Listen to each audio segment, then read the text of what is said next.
You ask Tiger to solve. This deals with linear equations with one unknown.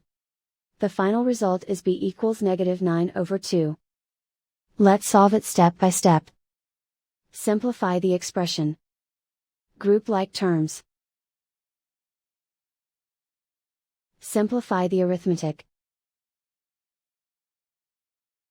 Group all constants on the right side of the equation. Subtract 9 from both sides. Simplify the arithmetic.